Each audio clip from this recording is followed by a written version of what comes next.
ദൈവത്തിൻ്റെ അതിപരിശുദ്ധ നാമം വാഴ്ത്തപ്പെടുമാറാകട്ടെ. North Kerala section of seventh day അഡ്വന്റിസ്റ്റിൻ്റെ യൂട്യൂബ് ചാനലിലൂടെ ഉള്ളതായ ശാബത്ത് സ്കൂൾ പാഠപഠനത്തിലേക്ക് ഏവരെയും സ്വാഗതം ചെയ്തുകൊള്ളുന്നു. ഞങ്ങളെ കേൾക്കുന്ന എല്ലാ ദൈവമക്കളെയും കർത്തൃനാമത്തിൽ സ്വാഗതം ചെയ്യുന്നു. ദൈവം നിങ്ങളെ ധാരാളമായിട്ട് അനുഗ്രഹിക്കുമാറാകട്ടെ.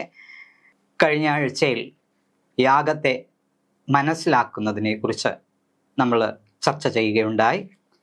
ഈ ആഴ്ചയിൽ പ്രവചനത്തിൻ്റെ അടിസ്ഥാനങ്ങൾ എന്ന വിഷയത്തെക്കുറിച്ചാണ് നമ്മൾ ചിന്തിക്കുവാൻ പോകുന്നത്. ഈ ആഴ്ച പാഠം 7 ശനിയാഴ്ചത്തെ ഭാഗമാണ്.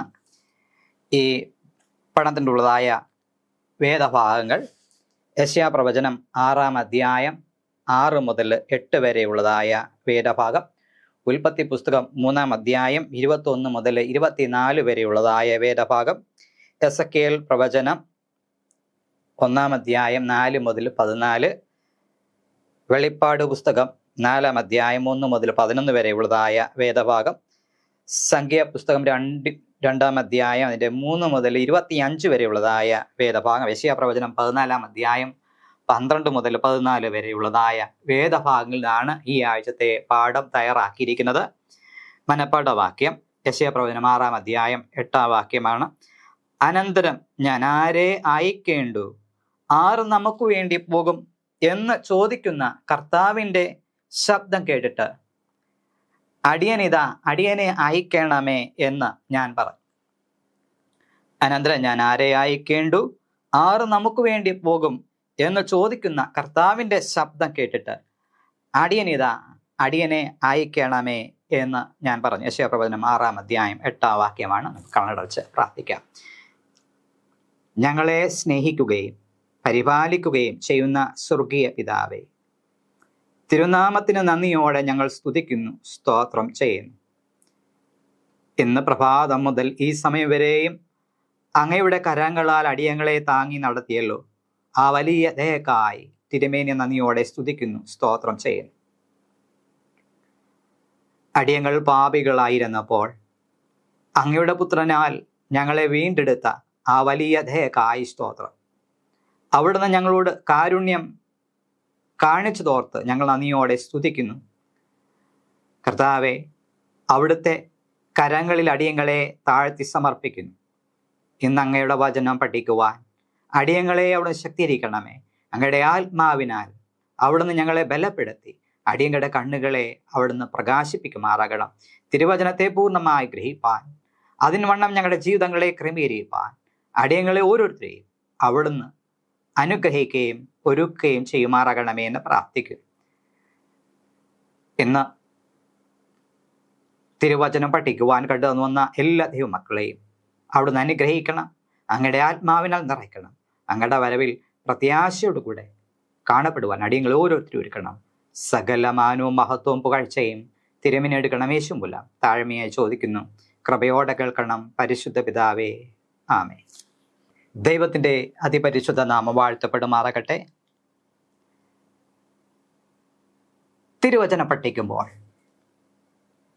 ദൈവത്തെ ആരാധിക്കണം. അല്ലെങ്കിൽ ദൈവമാണ് അഖിലാണ്ടത്തെ ഭരിക്കുന്നത്. ദൈവമാണ് അഖിലാണ്ടത്തിൻ്റെ അധികാരി.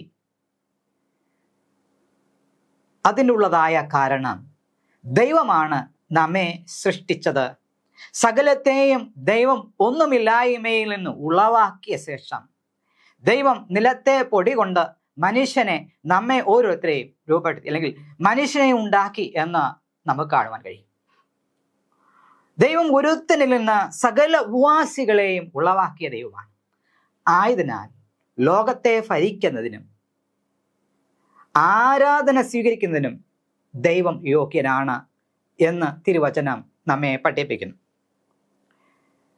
വെളിപ്പാട് പുസ്തകം 4-ാം അധ്യായം അതിൻ്റെ 11-ാം വാക്യം നമ്മൾ വായിക്കുമ്പോൾ അവിടെ ഈ വണ്ണം പറഞ്ഞിരിക്കുന്നു: കർത്താവേ, നീ സർവവും സൃഷ്ടിച്ചവനും എല്ലാം നിന്റെ ഇഷ്ടം ഹേതുവാൽ ഉണ്ടായതും സൃഷ്ടിക്കപ്പെട്ടതും ആകയാൽ മഹത്വവും ബഹുമാനവും ശക്തിയും കൈക്കൊള്ളുവാൻ യോഗ്യൻ എന്ന് പറഞ്ഞുകൊണ്ട് തങ്ങളുടെ കിരീടങ്ങളെ സിംഹാസനത്തിന് മുമ്പിൽ ഇടും.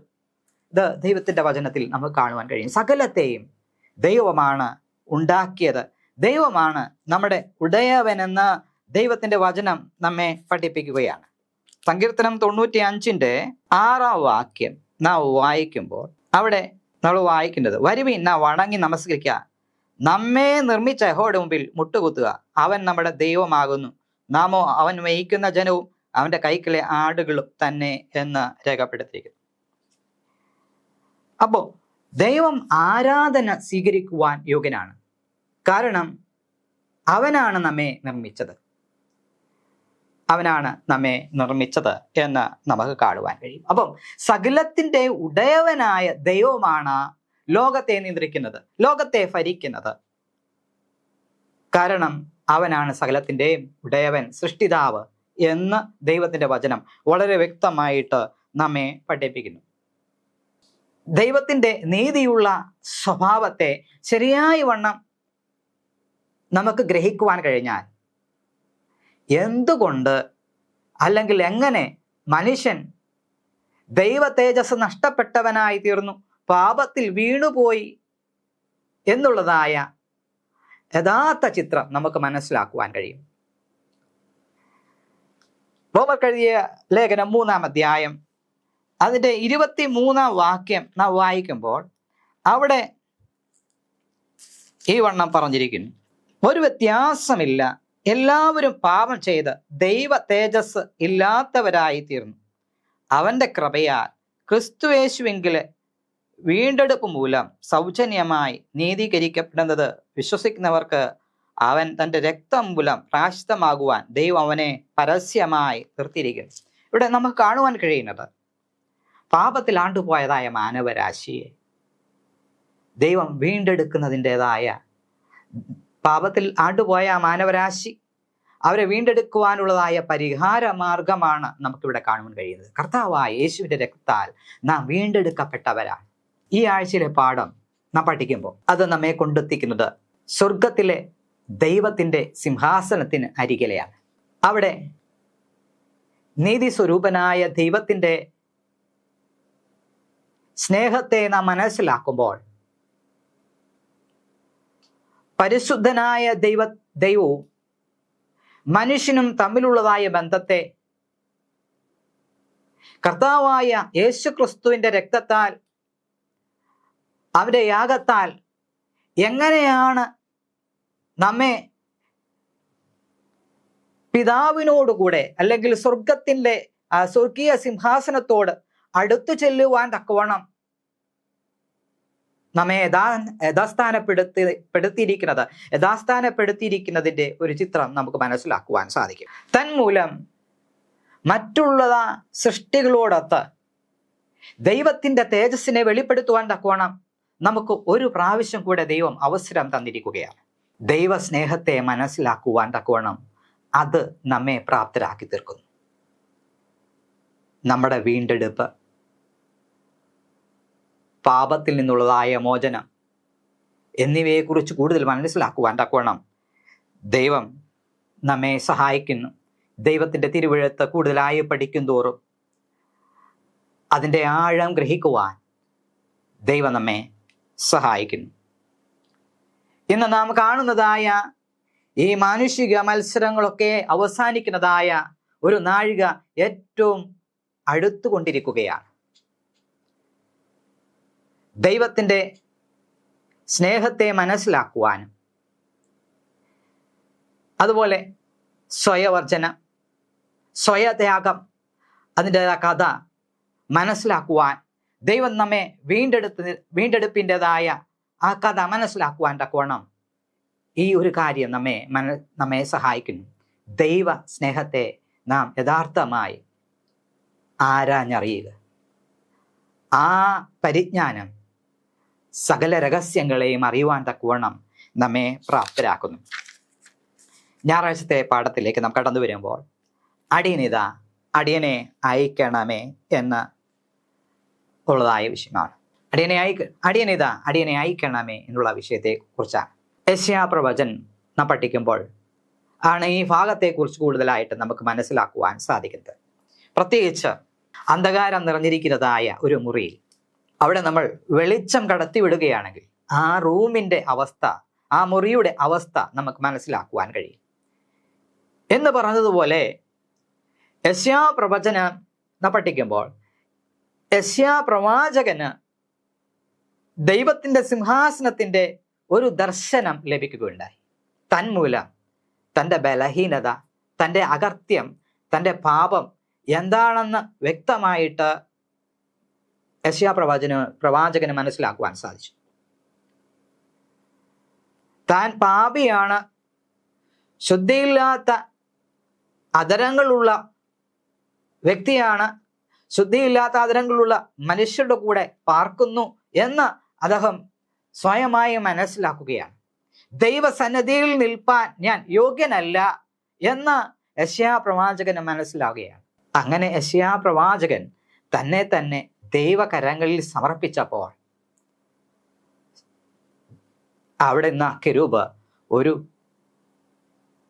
തീക്കനൽ എടുത്ത് കൊണ്ടുവന്ന് യെശയ്യാ പ്രവാചകന്റെ നാവിൽ തൊട്ടു, ഇതിനാൽ നീ ശുദ്ധി വന്നിരിക്കുന്നു എന്ന് പറയുന്നത് നമുക്കവിടെ കാണാൻ കഴിയും. പ്രിയമുള്ള ദൈവമക്കളെ, ദൈവത്തോട് നാം കൂടുതലായി അടുക്കുമ്പോൾ, വെളിച്ചങ്ങളുടെ നടുവിൽ വസിക്കുന്ന ദൈവത്തോട് നാം കൂടുതലായിട്ട് അടുത്തു വരുമ്പോൾ നമ്മുടെ കുറവുകൾ, നമ്മുടെ അകൃത്യങ്ങൾ നമുക്ക് ഗ്രഹിക്കുവാൻ സാധിക്കും. അത് നാം മനസ്സിലാക്കി ദൈവസന്നിധിയിൽ നാം സമർപ്പിക്കപ്പെടുമ്പോൾ തീർച്ചയായും നാം ശുദ്ധിയുള്ളവരായിത്തീരും. ദൈവത്തിൻ്റെ വചനം നാം പഠിക്കുകയാണെങ്കിൽ, ദിനം പ്രതി നാം ദൈവത്തിൻ്റെ വചനത്തിൽ നാം ചെലവഴിച്ച് പ്രാർത്ഥനയുള്ളവരായി ജീവിക്കുകയാണെങ്കിൽ, ദൈവകരങ്ങളിൽ സമർപ്പണത്തോടു കൂടെ നാം ജീവിക്കുകയാണെങ്കിൽ നാം ശുദ്ധിയുള്ളവരായിത്തീരും. ഒരു വേദ പണ്ഡിതൻ ഈ വണ്ണം പറയുകയാണ്, ദൈവത്തിൻ്റെ തിരുവഴുത്തിൽ 10 മിനിറ്റ് ചിലവാക്കുകയാണെങ്കിൽ അവൻ വേദത്തെ മുഴുവനും അങ്ങോളം ഇങ്ങോളം അറിവുള്ളവനായി തീരും. അതേസമയത്ത് അവൻ അരമണിക്കൂർ ചിലവഴിച്ചാൽ അവനൊരു വേദ പണ്ഡിതനായി തീരും. അവന് ദിവസം 1 മണിക്കൂർ ദൈവത്തിൻ്റെ തിരുവഴുത്തിൽ അവൻ ചിലവഴിക്കുകയാണെങ്കിൽ അവനൊരു വിശുദ്ധനായി തീരും. ഈ തിരുവഴുത്ത് ദൈവത്തിൻ്റെ വിശുദ്ധ വചനമാണ്. ഈ വിശുദ്ധ വചനത്തെ നാം രാപകൽ ധ്യാനിക്കുകയാണെങ്കിൽ അത് നമ്മെ ദൈവത്തോട്, വെളിച്ചങ്ങളുടെ നടുവിൽ വസിക്കുന്ന ദൈവത്തോട് കൂടുതലായി നമ്മെ അടുപ്പിക്കും. നമ്മുടെ ഹൃദയത്തെ അത് ശുദ്ധീകരിക്കും. ദൈവിക ചിന്ത ധാരാളമായി നമ്മുടെ ഹൃദയത്തിൽ വരുമ്പോൾ അവിടെ ദൈവിക പ്രകാശം അവിടെ തെളിയും. തിരുവചനം പറയുന്ന പ്രവാചക വാക്യം അധികം സ്ഥിരമായി നമുക്കുണ്ട്. നേരം വെളുക്കുകയും നിങ്ങളുടെ ഹൃദയങ്ങളിൽ ഉദയ നക്ഷത്രം ഉദിക്കുകയും ചെയ്യുവോളം ഇരുണ്ട സ്ഥലത്ത് പ്രകാശിക്കുന്ന വിളക്ക് പോലെ അതിനെ കരുതിക്കൊണ്ടാൽ നന്ന് എന്നാണ്. അപ്പൊ ദൈവത്തിന്റെ തിരുവെഴുത്ത് നാം പഠിക്കുകയാണെങ്കിൽ നാം തീർച്ചയായും ദൈവത്തോട് കൂടുതലായിട്ട് അടുത്തു വരുവാനും ദൈവത്തിന്റെ പ്രകാശത്തിന് കീഴിൽ ജീവിക്കുവാനും നമുക്ക് കഴിയും. നിന്റെ വചനം എൻ്റെ കാലിന് ദീപവും എൻ്റെ പാതയ്ക്ക് പ്രകാശവുമാകുന്നു.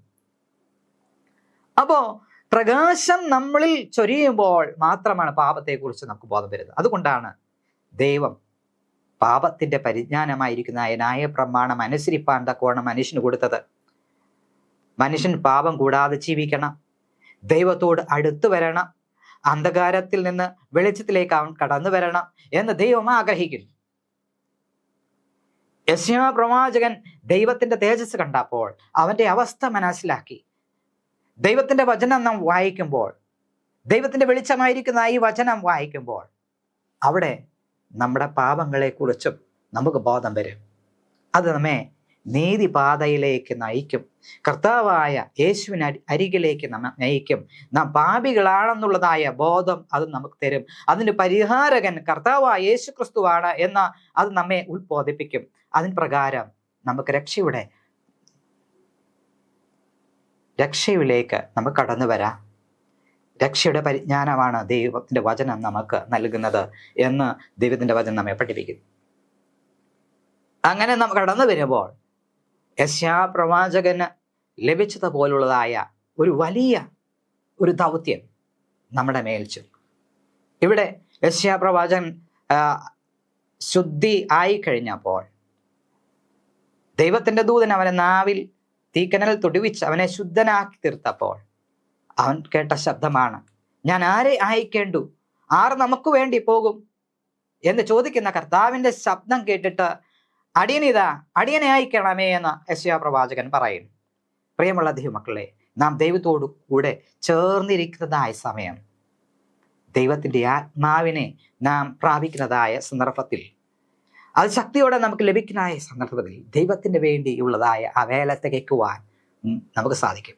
ദൈവാത്മാ പ്രചോദനമില്ലാതെ ദൈവവേല തികയ്ക്കുവാൻ നമുക്ക് കഴിയില്ല. അതുകൊണ്ട് നാം പ്രാർത്ഥനയുള്ളവരായി നാം ജീവിക്കണം. യെശയ്യാ പ്രവാചകനെ പോലെ ദൈവത്തിന്റെ കരങ്ങളിൽ നമ്മെ തന്നെ സമർപ്പണബോധത്തോട് വേണം നാം ജീവിക്കണം. എങ്കിൽ മാത്രമേ ദൈവത്തെക്കുറിച്ച് കൂടുതലായി അറിയുവാനും ദൈവത്തോട് അടുക്കുവാനും ദൈവ സ്നേഹത്തെക്കുറിച്ച് രുചിച്ചറിയുവാനും നമുക്ക് സാധിക്കുകയുള്ളൂ.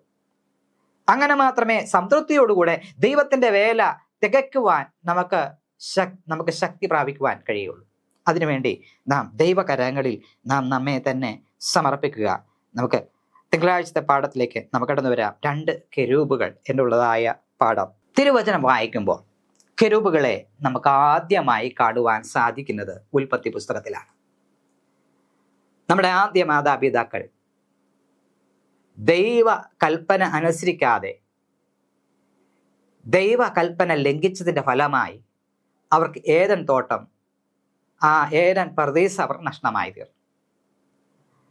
ആ സന്ദർഭത്തിൽ കർത്താവ് 2 കെരൂബുകളെ തിരിയുന്ന വാളുമായി ഏദൻ തോട്ടം കാപ്പാൻ അവിടെ ആക്കി എന്ന ദൈവത്തിന്റെ വചനം നമ്മെ പഠിപ്പിക്കുന്നു. അവർ പാപികളായി തീർന്നപ്പോൾ ദൈവം ആദ്യമായിട്ട് അവർക്ക് വീണ്ടെടുപ്പിന്റെ ഒരു സന്ദേശം, വീണ്ടെടുപ്പിന്റെ ഒരു പ്രത്യാശ ദൈവം അവർക്ക് കൊടുത്തു.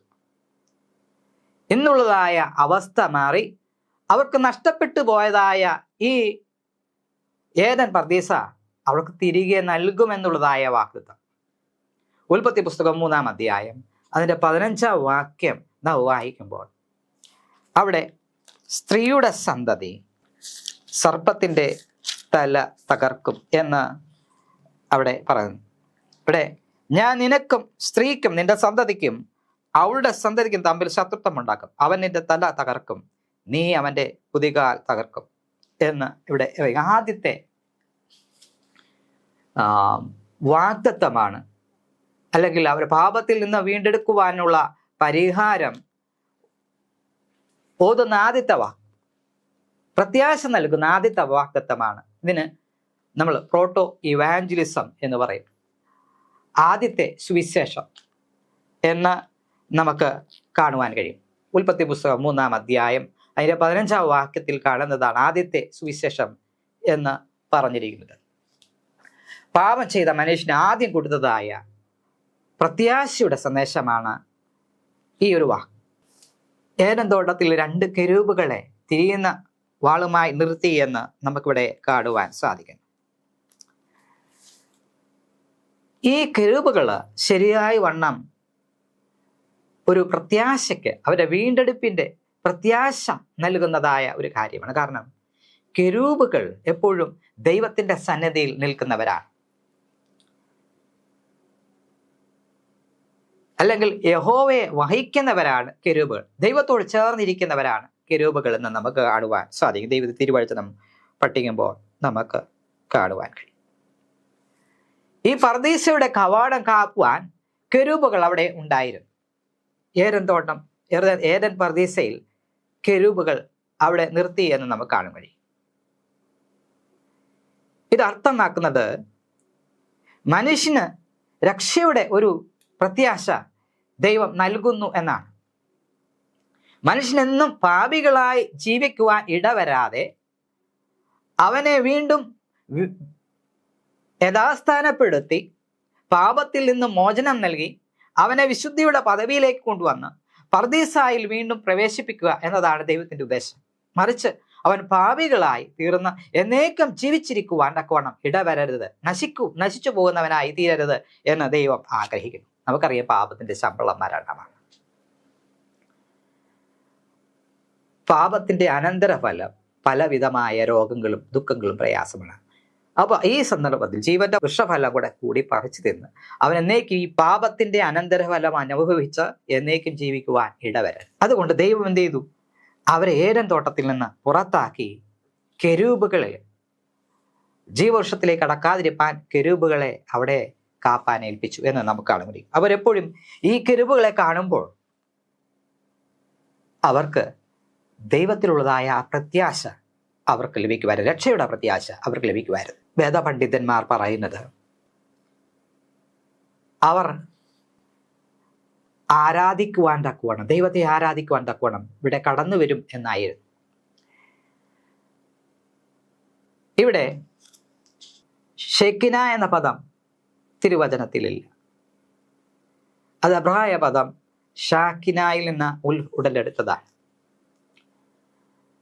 യഥാർത്ഥം നമ്മളത് കൂട്ടി വായിക്കുമ്പോൾ അതിനെ തിരുനിവാസം എന്ന് പരിഭാഷപ്പെടുത്തിയിരിക്കും. ഷാക്കൻ എന്ന പദം അക്ഷരാർത്ഥത്തിൽ പരിഭാഷപ്പെടുത്തുകയാണെങ്കിൽ ദൈവം കെരൂബുകളെ ഏതിന് കിഴക്കായി കൂടാരമടിച്ചു എന്ന് ആണ് അവിടെ വ്യക്തമാകുന്നത്. കൂടാരമടിക്കുക. അപ്പോൾ ദൈവത്തിൻ്റെ കൂടാരം ഏദൻ തോട്ടത്തിൽ എന്ന് വരും. അപ്പോൾ ഇവിടെ നമുക്ക് കാണുവാൻ കഴിയും, ദൈവം ആദം ഹവ്വയും ഏദൻ തോട്ടത്തിൽ ദൈവത്തെ ആരാധിക്കുന്നത് ഇവിടെ ആയിരുന്നു എന്നാണ് ഒരു നിഗമനം. വേദപുസ്തകമുടനീളം നമ്മൾ പഠിക്കുമ്പോൾ അവിടെ കെരൂബുകളുടെ സാന്നിധ്യം നിറഞ്ഞു നിൽക്കുന്നത് നമുക്ക് കാണുവാൻ. എവിടെയെല്ലാം ദൈവത്തിന്റെ സാന്നിധ്യമുണ്ടോ അവിടെയെല്ലാം കെരൂബുകളുടെ സാന്നിധ്യം നമുക്ക് കാണുവാൻ കഴിയും. കെരൂബുകൾ എന്ന് പറയുന്നത് ദൈവത്തിന്റെ സിംഹാസനത്തോട് ചേർന്നിരിക്കുന്ന ദൂതന്മാരാണ്. ദൈവത്തെ രാപകൽ പാടി സ്തുതിക്കുന്നതായ ദൂതന്മാരാണ്. യെശയ്യാ പ്രവചനം 6-ാം അധ്യായം അതിൻ്റെ 6 മുതൽ 8 വരെ നാം വായിക്കുമ്പോൾ അവിടെ നമുക്ക് ഈ ഒരു കെരൂബുകളെ കുറിച്ച് പറഞ്ഞിരിക്കുന്നത് നമുക്ക് കാണുകയും, അപ്പോൾ സാറാഫുകൾ ഒരുത്തൻ യാഗം 6-ന്റെ 1 മുതൽ 5 വരെ വായിക്കാം. ഉസിയ രാജാവ് മരിച്ച ആണ്ടിൽ കർത്താവ് ഉയർന്നു പൊങ്ങിയുള്ള സിംഹാസനം ഇരിക്കുന്നത് ഞാൻ കണ്ടു. അവന്റെ വസ്ത്രത്തിന്റെ വിളമ്പുകൾ മന്ദിരത്തെ നിറച്ചിരുന്നു. സാറാഫുകൾ അവന് ചുറ്റും നിന്നു. ഓരോരുത്തരും 6 ചെറുകുണ്ടായിരുന്നു. 2 കൊണ്ട് അവർ മുഖം മൂടി, 2 കൊണ്ട് കാൽ മൂടി, 2 കൊണ്ട് പറന്നു. ഒരുത്തനോടൊരുത്തൻ സൈന്യങ്ങളുടെ യഹോവ പരിശുദ്ധൻ പരിശുദ്ധൻ പരിശുദ്ധൻ സർവഭൂമി അവന്റെ മഹത്വം കൊണ്ട് നിറഞ്ഞിരിക്കുന്നു എന്ന് ആർത്തു പറഞ്ഞു. അവർ ആർക്കുന്ന ശബ്ദത്താൽ ഉമരപ്പടികളുടെ അടിസ്ഥാനങ്ങൾ കുലുങ്ങി, ആലയം പുക കൊണ്ട് നിറഞ്ഞു. അപ്പൊ ഇവിടെ നമുക്ക് കാണുവാൻ കഴിയുന്നത് സാറാഫുകൾ യഹോവയ്ക്ക് ചുറ്റും നിന്ന് സ്തുതിക്കുന്നതായിട്ട് നമുക്ക് ഇവിടെ കാണുവാൻ സാധിക്കുന്നു. അപ്പോ കെരൂബുകളുടെ സാന്നിധ്യം, ദൈവത്തിന്റെ സാന്നിധ്യം ഏദൻ തോട്ടത്തിനുള്ളതിന് തുല്യമാണ്. അപ്പോ അങ്ങനെയാണ് എങ്കിൽ ആദാമും അവയ്ക്കും കെരൂബുകളെ കാണുമ്പോൾ ദൈവത്തിന്റെ വീണ്ടെടുപ്പിൻ്റെതായ ആ പ്രത്യാശ അവർക്ക് ഉണ്ടാകുമായിരുന്നു എന്ന് നമുക്ക് കാണുവാൻ. അത് മാത്രമല്ല, ദൈവത്തെ ആരാധിക്കുവാൻ തക്കോണം അവരവിടെ കൂടിയിരുന്നു എന്ന ഉള്ളതായ നിഗമനം നമുക്ക് ഏകദേശം മനസ്സിലാക്കുവാൻ സാധിക്കും. ചൊവ്വാഴ്ച പാഠത്തിലേക്ക് നമുക്ക് കടന്നു വരാം. കത്തിക്കൊണ്ടിരിക്കുന്നതായ തീക്കനൽ പോലെ നേരത്തെ നമ്മൾ പറഞ്ഞതുപോലെ കെരൂബുകളെ പഴയ നിയമ പുസ്തകം നമ്മൾ പഠിക്കുമ്പോൾ അല്ലെങ്കിൽ തിരുവചനം പഠിക്കുമ്പോൾ തിരുവചനത്തിൽ നിറഞ്ഞ് നിൽക്കുന്നത് നമുക്ക് കാണാൻ കഴിയും. ദൈവത്തിന്റെ സാന്നിധ്യം എവിടെയെല്ലാം ഉണ്ടോ അവിടെയെല്ലാം കെരൂബുകളുടെ സാന്നിധ്യം നമുക്ക് കാണുവാൻ സാധിക്കും. ദൈവത്തോട് നിഴൽ പോലെ എല്ലാ സമയത്തും ദൈവത്തിന്റെ കൂടെ നിഴൽ പോലെ കെരൂബുകളെ കാണുവാൻ സാധിക്കും. തിരുവചനം പറയുന്നത് സങ്കീർത്തനം 18:10 ഈ വണ്ണം പറയുന്നു, അവൻ കെരൂബിനെ വാഹനമാക്കി പറന്നു, അവൻ കാറ്റിന്റെ ചിറകിന്മേലിരുന്ന് പറപ്പിച്ചു എന്ന് രേഖപ്പെടുത്തിയിരിക്കുന്നു. അപ്പൊ കെരൂബ് ദൈവത്തിന്റെ ഒരു വാഹനമാണ് എന്ന് ഇവിടെ ചിത്രീകരിക്കുന്നു. എസെക്കിയേൽ പ്രവാചകൻ കെരൂബിനെ ദർശിക്കുന്ന വിധം തിരുവെഴുത്തിൽ നമുക്ക് കാണാൻ കഴിയും. പഴയ നിയമത്തിൽ ഉടനീളം ദൈവത്തിന്റെ മഹത്വത്തെ ചിത്രീകരിച്ചുകൊണ്ട് ദൈവത്തിന്റെ സിംഹാസനത്തോട് ചേർന്ന കെരൂബുകൾ നിൽക്കുന്നത് നമുക്ക് കാണാൻ കഴിയും. തിരുനിവാസം നിവൃത്തതായ സന്ദർഭത്തിൽ തിരശ്ശീലകളിലൊക്കെ കെരൂബുകളുടെ സ്വർണ്ണ നിറത്തിലുള്ളതായ കെരൂബുകളുടെ ചിത്രങ്ങൾ ഉണ്ടായിരുന്നു എന്ന് നമുക്ക് തിരുവചന പഠിക്കും മനസ്സിലാക്കുവാൻ സാധിക്കുന്നു. പുറപ്പാട് പുസ്തകം 25-ാം അധ്യായം അതിൻ്റെ 18 മുതൽ 20 വരെ നാം വായിക്കുമ്പോൾ അവിടെ കെരൂബുകളെ കുറിച്ച് അവിടെ ഈ വണ്ണം പറഞ്ഞു. പൊന്നുകൊണ്ട് 2 കെരൂബുകളെ ഉണ്ടാക്കണം. കൃപാസനത്തിന്റെ 2 അറ്റത്തും അടുപ്പ് പണിയായി പൊന്നുകൊണ്ട് അവയെ ഉണ്ടാക്കണം. ഒരു കെരൂബിനെ ഒരറ്റത്തും മറ്റേ കെരൂബിനെ മറ്റേ അറ്റത്തും ഉണ്ടാക്കണം. കെരൂബുകളെ കൃപാസനത്തിൽ നിന്നുള്ളതായി അതിന്റെ 2 അറ്റത്തും ഉണ്ടാക്കണം. കെരൂബുകൾ മേലോട്ട് ചിറക് വിടർത്തി ചിറകുകൊണ്ട് കൃപാസനത്തെ മൂടുകയും തമ്മിൽ അഭിമുഖമായിരിക്കുകയും വേണം. കെരൂബുകളുടെ മുഖം കൃപാസനം നേരെയിരിക്കണം. കൃപാസനത്തെ പെട്ടകത്തിന് മീതെ വെക്കണം. ഇവിടെ നമുക്ക് കാണുവാൻ സാധിക്കുന്നു. 26-1 വായിക്കുമ്പോൾ തിരുനിവാസത്തെ പിരിച്ച് പഞ്ഞിനൂൽ, നീലനൂൽ, ധൂമ്രനൂൽ, ചുവപ്പനൂൽ എന്നിവ കൊണ്ടുണ്ടാക്കിയ 10 മുടുശീല കൊണ്ട് തീർക്കണം. നെയ്ത്തുകാരന്റെ ചിത്രപ്പണിയായ കെരൂബുകൾ ഉള്ളവയായി അവയുണ്ടാക്കണം. അവിടെ നമുക്ക് കാണുവാൻ കഴിയുന്നത് തിരശ്ശീലയെ കുറിച്ച് ഇവിടെ തിരശ്ശീലയിൽ കെരൂബുകളെ ഉണ്ടാക്കിയിരുന്നു എന്ന് നമുക്ക് ഇവിടെ കാണുവാൻ സാധിക്കും. എസെക്കിയേൽ പ്രവചനം 1-ാം അധ്യായം 4 മുതൽ 14 വരെ നാം വായിക്കുമ്പോൾ അവിടെ നമുക്ക് കാണുവാൻ സാധിക്കുന്നത് എസെക്കിയേൽ പ്രവാചകൻ കെരൂബുകളെ എങ്ങനെ ദർശിക്കുന്നു എന്നുള്ളതാണ്. നമുക്കിവിടെ എസെക്കിയേൽ പ്രവചനം 1-ാം അധ്യായം അതിൻ്റെ 4 മുതൽ വായിക്കുമ്പോൾ 1-4 മുതൽ ഞാൻ വായിക്കും. ഞാൻ നോക്കിയപ്പോൾ വടക്കു നിന്നൊരു കൊടുങ്കാറ്റും വലിയൊരു മേഘവും പാളിക്കത്തുന്ന തീയും വരുന്നത് കണ്ടു. അതിന്റെ ചുറ്റും ഒരു പ്രകാശവും അതിന്റെ നടുവിൽ നിന്ന് തീയുടെ നടുവിൽ നിന്ന് തന്നെ ശുക്ലസ്വർണം പോലെ ഒരു കാഴ്ചയും ഉണ്ടായിരുന്നു. അതിന്റെ നടുവിൽ 4 ജീവികളുടെ സദൃശ്യം കണ്ടു. അവയുടെ രൂപമോ അവയ്ക്ക് മനുഷ്യ സദൃശ്യമുണ്ടായിരുന്നു. ഓരോന്നിനും 4 മുഖവും 4 ചിറകും ഉണ്ടായിരുന്നു. അവയുടെ കാൽ ചൊവ്വുള്ളതും കാലടി കാളക്കിടാവിന്റെ കുളമ്പ് പോലെയും ആയിരുന്നു. മിനുക്കിയ താമ്ര പോലെ അവ മിന്നിക്കൊണ്ടിരുന്നു. അവയ്ക്ക് 4 ഭാഗത്തും ചിറകിന്റെ കീഴായി മനുഷ്യ കൈ ഉണ്ടായിരുന്നു. 4 മുഖങ്ങളും ചിറകുകളും ഇങ്ങനെയായിരുന്നു. അവയുടെ ചിറകുകൾ ഒന്നോടൊന്ന് തൊട്ടിരുന്നു. പോകുമ്പോൾ അവ തിരിയാതെ ഓരോന്ന് നേരെ മുമ്പോട്ട് പോകും. അവയുടെ മുഖരൂപമോ അവയ്ക്ക് മനുഷ്യ മുഖമുണ്ടായിരുന്നു. 4 വലത്ത് ഭാഗത്ത് സിംഹമുഖവും ഇടത്ത് ഭാഗത്ത് കാളമുഖവും ഉണ്ടായിരുന്നു. 4 കഴുകുമുഖവും ഉണ്ടായിരുന്നു. ഇങ്ങനെ ആയിരുന്നു അവയുടെ മുഖങ്ങൾ. അവയുടെ ചിറകുകൾ മേൽഭാഗം വിടർന്നിരുന്നു. ഈ 2 ചിറകും തമ്മിൽ തൊട്ടും ശരീരം മറച്ചും ഇരുന്നു. അവ ഓരോന്നും നേരെ മുമ്പോട്ട് പോകും. ഇവിടെ നമുക്ക് കാണുവാൻ കഴിയുന്നത് കെരൂബുകളുടെ 4 മുഖങ്ങളുണ്ട് എന്നാണ് ഇവിടെ നമുക്ക് കാണുവാൻ കഴിയുന്നത്. 1 മനുഷ്യന്റെ രൂപം, 2 കാളയുടെ രൂപം, 3 കഴുകിന്റെ രൂപം, പിന്നെ സിംഹത്തിന്റെ രൂപം. ഇങ്ങനെ 4 രൂപങ്ങളാണ് ഇവിടെ നമുക്ക് കാണുവാൻ കെരൂബുകൾക്ക് കാണുവാൻ സാധിക്കുന്നത്. ഈ 1-ാം അധ്യായത്തിൽ ഈ ജീവി എന്താണെന്ന് വ്യക്തമായി പറഞ്ഞിട്ടില്ലെങ്കിലും 10-ാം അധ്യായത്തിലേക്ക് നാം കടന്നു വരുമ്പോൾ അവ കെരൂബാണെന്ന് എസെക്കിയേൽ തിരിച്ചറിയുന്നുണ്ട്. എസെക്കിയേൽ പ്രവാചകൻ പറയുന്നുണ്ട്. അപ്പോൾ കെരൂബുകൾക്ക് 4 മുഖമുണ്ട് എന്ന് ഇവിടെ രേഖപ്പെടുത്തിയിരിക്കുന്നു. അപ്പോൾ ദൈവസിംഹാസനം കാണുമ്പോഴും അതുപോലെ മോശയ്ക്ക് ദൈവത്തിന്റെ സിംഹാസനത്തിന്റെ ആ മാതൃക കാണിക്കുമ്പോഴും അവിടെയെല്ലാം കെരൂബുകളുടെ സാന്നിധ്യം നമുക്ക് കാണുവാൻ സാധിക്കുന്നു. ഇവിടെ നമുക്ക് കാണുവാൻ കഴിയുന്നത് ദൈവം മനുഷ്യനെ ഉണ്ടാക്കിയതും ദൈവം ദൂതന്മാരെ ഉണ്ടാക്കിയതും ദൈവത്തിന്റെ നാമ മഹത്വത്തിന് വേണ്ടിയാണ്. ദൈവത്തെ മഹത്വീകരിപ്പാൻ തക്കവണ്ണമാണ് നാം ഓരോരുത്തരും ഉണ്ടാക്കപ്പെട്ടിരിക്കുന്നത്. ഇതെല്ലാം നമ്മളെ കാണിക്കുന്നു നമ്മുടെ ദൈവം പരിശുദ്ധനാണ്. നമ്മുടെ സ്വർഗീയ പിതാവ് സൽഗുണപൂർണനായിരിക്കുന്നത് പോലെ നാമും സൽഗുണപൂർണരായിരിക്കും.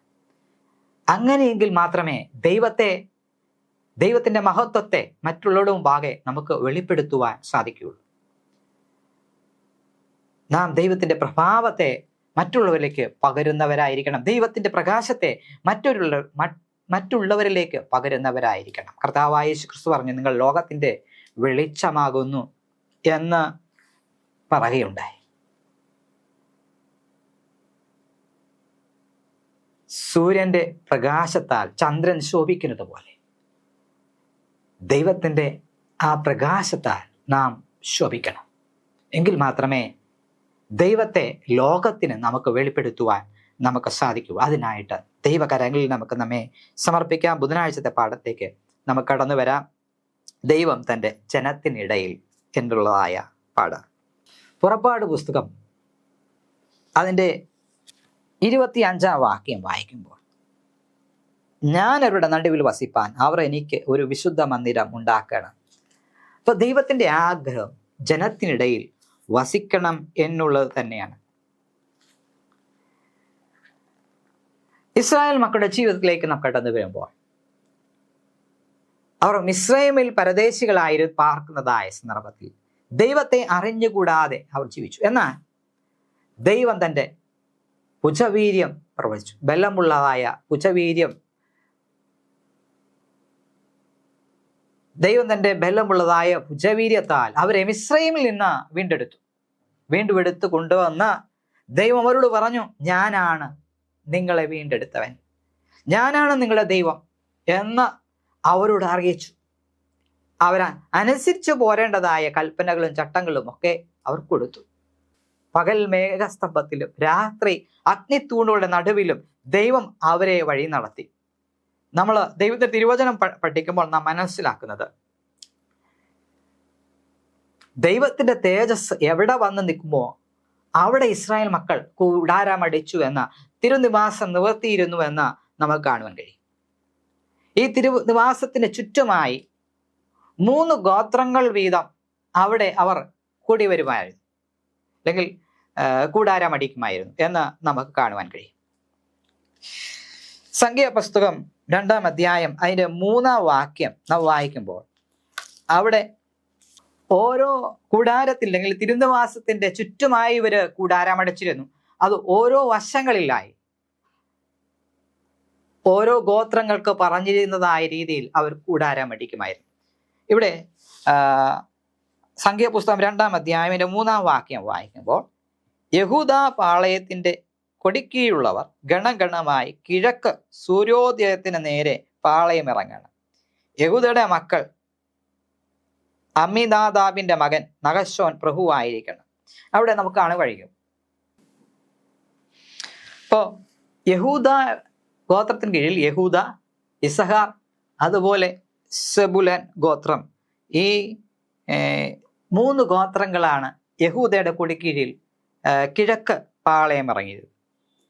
സംഖ്യാപുസ്തകം 2-ാം അധ്യായം 10 നമ്മൾ വായിക്കുമ്പോൾ, അവിടെ രൂബേൻ ഗോത്രത്തിന്റെ കൊടിക്കീഴിൽ അവിടെ 3 ഗോത്രങ്ങൾ അവിടെ പാളയം ഇറങ്ങി. അവര് തെക്ക് പാളയം ഇറങ്ങി. സംഖ്യാപുസ്തകം 2-ാം അധ്യായം 18 പടിഞ്ഞാറ് വശത്ത് എഫ്രൈമിന്റെ കീഴില് ഇതുപോലെ 3 ഗോത്രങ്ങൾ. ദാൻ വടക്ക് വശത്ത് ദാന്റെ കൊടിക്കീഴിൽ അതുപോലെ 3. അങ്ങനെ മൊത്തം 12 ഗോത്രങ്ങൾ ഈ തിരുനിവാസത്തിന് ചുറ്റുമായിട്ട് അവർ പാളയം ഇറങ്ങുമായിരുന്നു. പ്രത്യേകിച്ച് ഇവരുടെ കൊടി ശ്രദ്ധിക്കുകയാണെങ്കിൽ ആ കൊടിയിൽ ഓരോ ചിഹ്നങ്ങൾ ഉണ്ടായിരുന്നു. യഹൂദയുടെ കൊടിക്കീഴിലെ ചിഹ്നം എന്ന് പറയുന്നത് സിംഹമായിരുന്നു. രൂബേന്റെ കൊടിക്കീഴിൽ മനുഷ്യന്റെ തലയാണ്. അതുപോലെ എഫ്രൈമിന്റെ കൊടിക്കീഴിൽ കാളയുടെ ചിഹ്നമായിരുന്നു. ദാന്റെ ഗോത്രത്തിന്റെ ചിഹ്നം കഴുകനാണ്.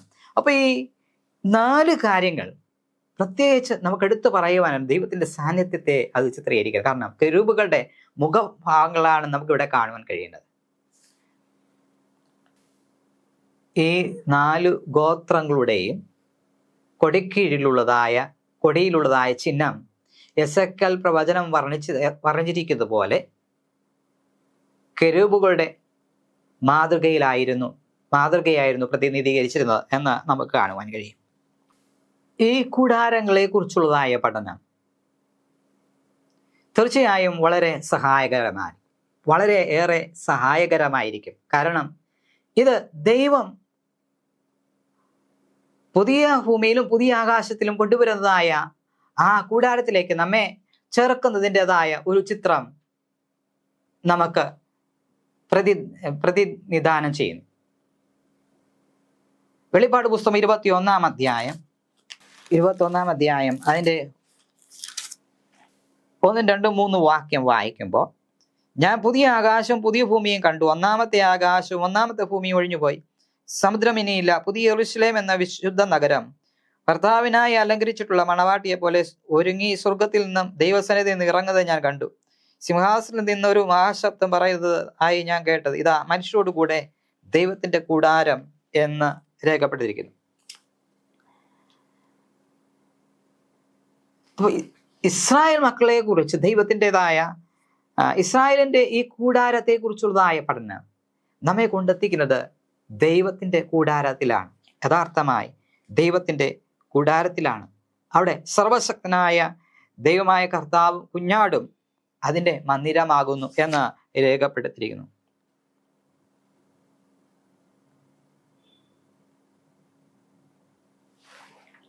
ദൈവത്തിൻ്റെ തിരുവചനം നാം പഠിക്കുമ്പോൾ ഇസ്രായേലിന്റെ ചരിത്രം നമ്മെ പ്രത്യാശയിലേക്ക് നമ്മെ നയിക്കും.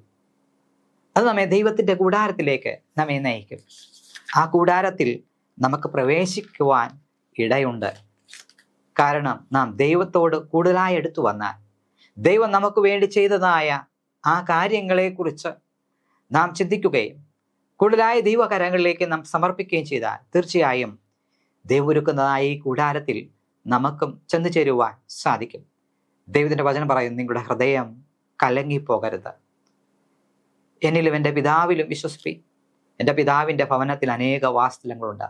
ഇല്ലെങ്കിൽ ഞാൻ നിങ്ങളോട് പറയുമായിരുന്നു, ഞാൻ നിങ്ങൾക്കായി ഒരു സ്ഥലം ഒരുക്കുവാൻ പോകുന്നു. ഞാൻ സ്ഥലം ഒരുക്കിയാൽ പിന്നെയും വന്ന് നിങ്ങളെ എൻ്റെ അടുക്കൽ ചേർത്തുകൊള്ളും എന്ന് ദൈവത്തിൻ്റെ വചനം നമ്മോട് പറയുന്നു. വ്യാഴത്തെ പാഠത്തിലേക്ക് നമുക്ക് കടന്നു വരാം. ലൂസിഫറിന്റെ പതനം, വീഴ്ച. ലൂസിഫർ ആരാണ്? ലൂസിഫർ ഒരു കെരൂബായിരുന്നു.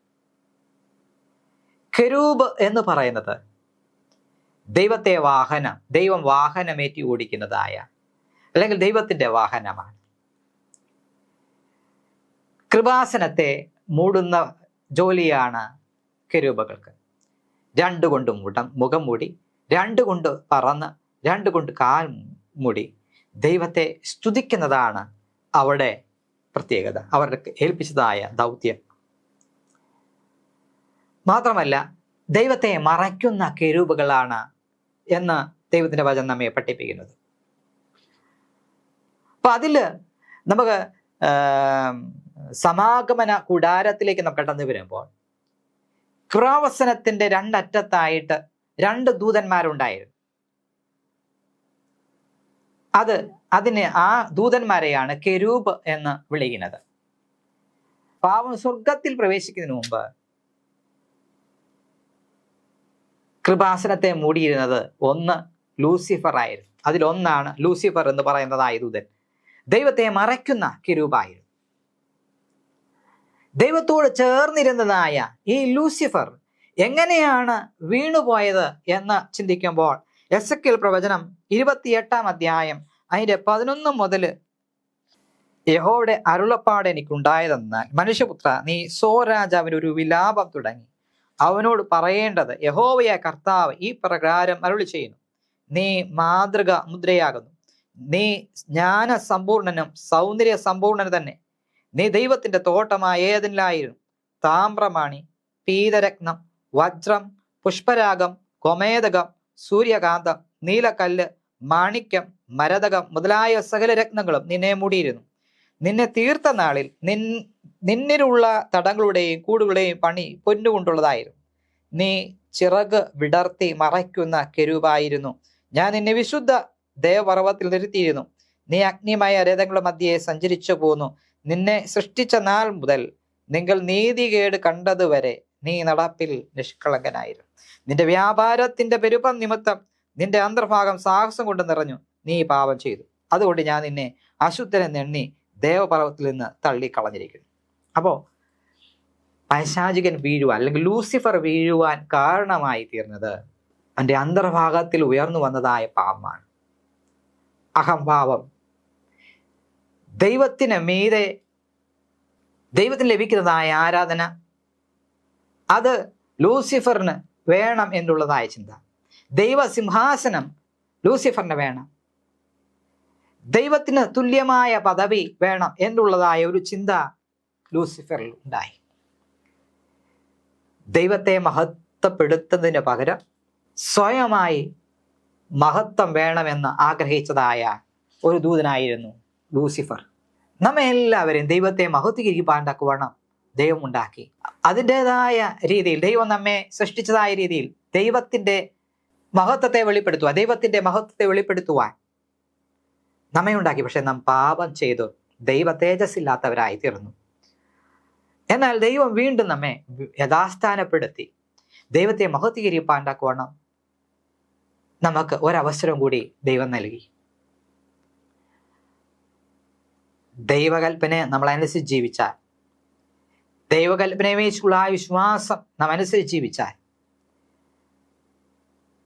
തീർച്ചയായും ദൈവം വീണ്ടെടുക്കപ്പെട്ടവരുടെ കൂട്ടത്തിൽ നമുക്കായി തീരുവാൻ നമുക്ക് സാധിക്കും.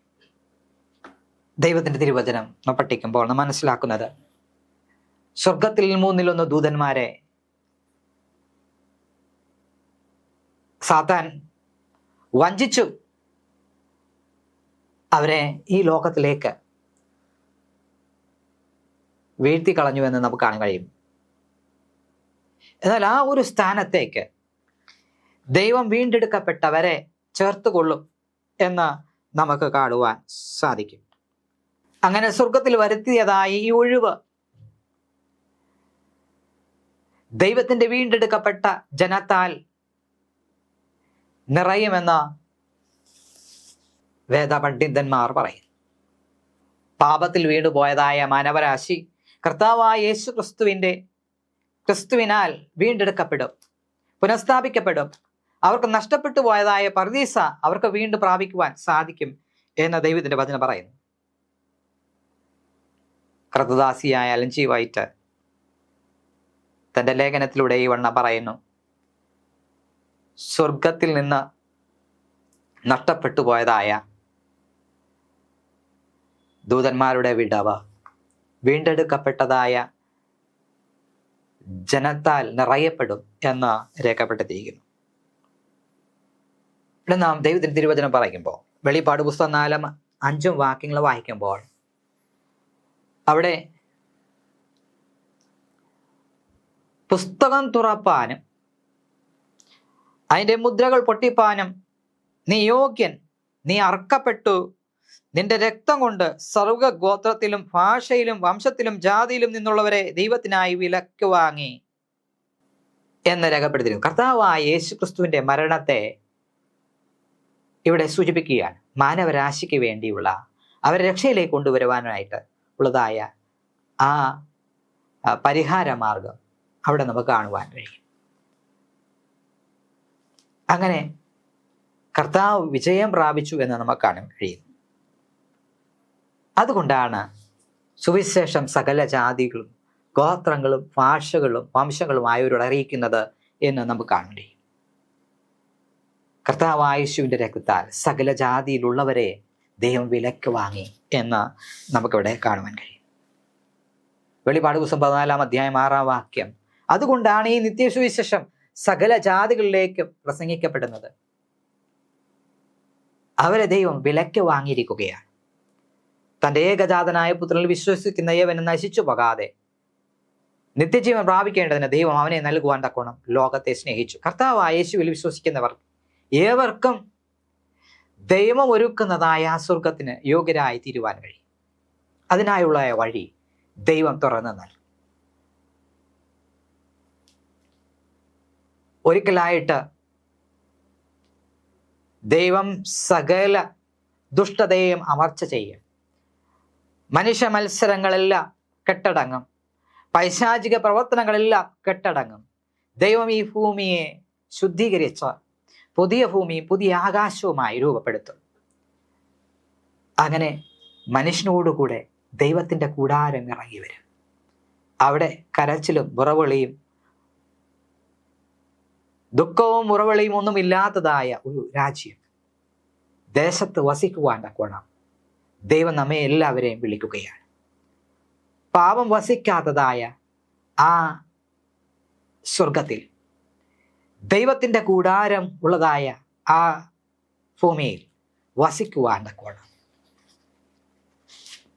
ദൈവത്തിൻ്റെ കൂടാരമുള്ളതായ ആ വാസസ്ഥലത്ത് വസിക്കുവാൻ തക്കോണം നാം ഒരുക്കമുള്ളവരായി തീരുവാൻ തക്കോണം ദൈവം നമ്മോട് ആഹ്വാനം ചെയ്യുന്നു. ഒരിക്കലും മറയ്ക്കുന്ന കെരൂബായിരുന്ന സാത്താൻ ദൈവത്തിൻ്റെ തേജസ് വെളിപ്പെടുത്തിക്കൊണ്ടിരുന്നതായ സാത്താൻ, ദൈവത്തെ മഹത്വീകരിച്ചു കൊണ്ടിരുന്നതായ സാത്താൻ, അവന്റെ ആ അവന്റെ ലക്ഷ്യം നശിച്ചു പോയപ്പോൾ അവൻ സ്വയമേ മഹത്വം ഏറ്റെടുത്തപ്പോൾ അവൻ ഈ ഭൂമിയിൽ പട്ടുപോയി.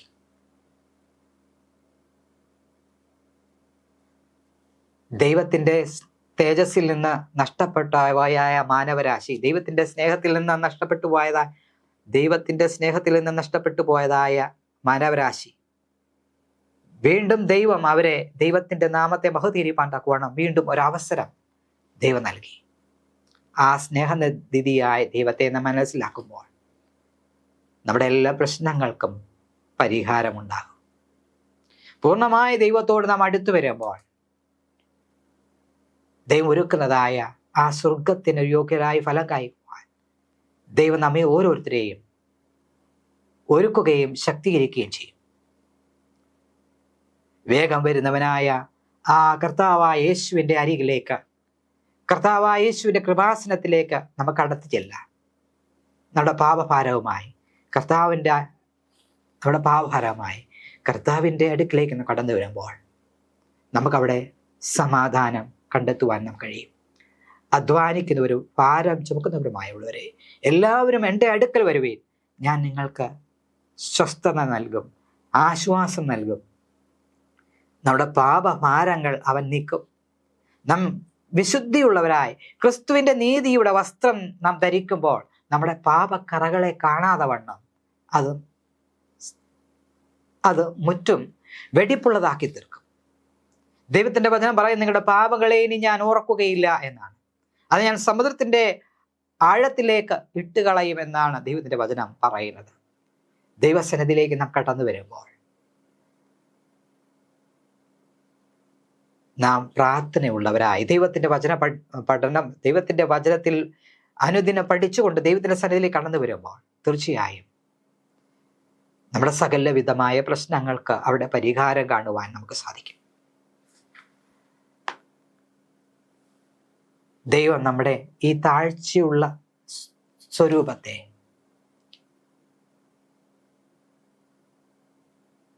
ദൈവത്തിൻ്റെ ഉന്നതമായ ആ സ്വരൂപത്തോട് അനുരൂപരാക്കി തീർക്കും. അതിനുവേണ്ടി ദൈവത്തിൻ്റെ കരങ്ങളിൽ നമുക്ക് നമ്മെ തന്നെ സമർപ്പിക്കാം. ദൈവത്തിൻ്റെ പരിശുദ്ധാത്മാവ് നമ്മെ ഓരോരുത്തരെയും വഴി നടത്തുമാറാകട്ടെ. ആമേൻ. നമുക്കൊരു വാക്ക് പ്രാർത്ഥിക്കാം. ഞങ്ങളെ സ്നേഹിക്കുകയും പരിപാലിക്കുകയും ചെയ്യുന്ന സ്വർഗ്ഗീയ പിതാവേ, അങ്ങയുടെ കരങ്ങൾ അടിയങ്ങളെ താഴ്ത്തി സമർപ്പിക്കുന്നു. അങ്ങയുടെ വചനത്താൽ അടിയങ്ങളെ ശക്തീകരിക്കണമേ. അത് പഠിച്ച് ക്രിസ്തു എന്ന തലയോളം വളരുവാൻ, അങ്ങയുടെ സ്വർഗത്തിന് യോഗ്യരായ ഫലം കായ്ക്കുവാൻ, അങ്ങയെ മഹത്വീകരിക്കുന്നവരായി ജീവിപ്പാൻ അടിയങ്ങളെ സഹായിക്കണം. അങ്ങയുടെ കരങ്ങളിൽ തന്നെ താഴ്ത്തി സമർപ്പിക്കുന്നു. കടന്നു വന്ന എല്ലാവരെയും അനുഗ്രഹിക്കണം. സകല മാനവും മഹത്വവും തിരുമി എടുക്കണം യേശു മൂലം തന്നെ. ആമേൻ. സ്തോത്രം. ദൈവം നമ്മെ എല്ലാവരെയും ഒരിക്കൽ കൂടെ അനുഗ്രഹിക്കുമാറാകട്ടെ. ആമേൻ.